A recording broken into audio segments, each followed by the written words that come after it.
परभणी शहरातील वांगी रस्त्यावरील अपनानगर भागात महापालिका प्रशासनाने मंगळवारी पहाटेच्या सुमारास केलेल्या कारवाईत पंचशील ध्वज काढला।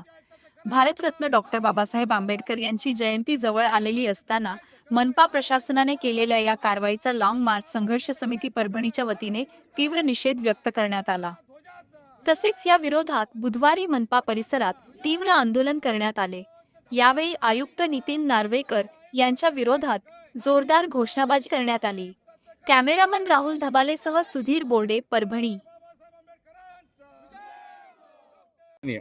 वसाहतीमध्ये असलेला आमचा पंचरंगी ध्वज त्या ठिकाणी महापालिकेनं रात्री चोरासारखं रात्री 3 वाजता जाऊन त्या ठिकाणी काढला, तो झेंडा तोडला आणि कचऱ्याच्या गाडीत तो टाकून इथं आणला। हा आमच्या बौद्ध समाजाची अस्मिता असलेला आमचा पंचरंगी ध्वज, याचा अपमान या महापालिकेनं इथल्या आयुक्तांनी केलेला आहे। त्या घटनेचा निषेध म्हणून आम्ही आज या ठिकाणी आयुक्ताला जाब विचारण्यासाठी आलेलो आहोत। आज आमची बाबासाहेबांची जयंती तोंडावर आहे। 14 एप्रिलला बाबासाहेब जयंती पूर्ण जगात साजरी होणार आणि या पार्श्वभूमीवर इथला आयुक्त आमचे झेंडे आमचे सगळ्या अस्मितेत असलेला पंचरंगी झेंडा तोडून या ठिकाणी आणतो, अशा जातीवादी आयुक्ताला जाब विचारण्यासाठी आम्ही या ठिकाणी आलेलो आहोत।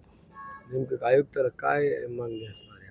आमची मागणी हीच आहे की तो झेंडा सन्मानपूर्वक त्याच ठिकाणी नेऊन लावावा आणि ह्यांनी जे चूक केलेली आहे झेंडा काढण्याची रात्री 4 वाजता कुठली नोटीस कोणाला दिली नाही, कोणाला काही सांगितलं नाही आणि लपून छपून ही गोष्ट केलेली आहे। त्यामुळं आंबेडकरी समाजामध्ये आयुक्ताबद्दल या महापालिकेबद्दल तीव्र निषेध आहे, तीव्र रोष आहे। त्यामुळे त्यांनी माफी मागावी आंबेडकरी समाजाची आणि आमचा झेंडा त्या ठिकाणी सन्मानपूर्वक लावावा, हीच आमची मागणी आहे। त्याच दिवशी एका मंदिराची पण विटंबना झालेली आहे, त्याबद्दल काय?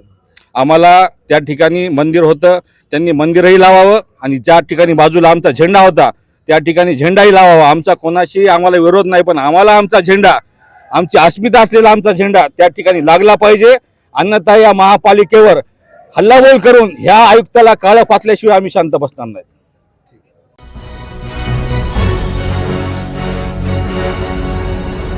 Thanks for watching Ekmat Digital.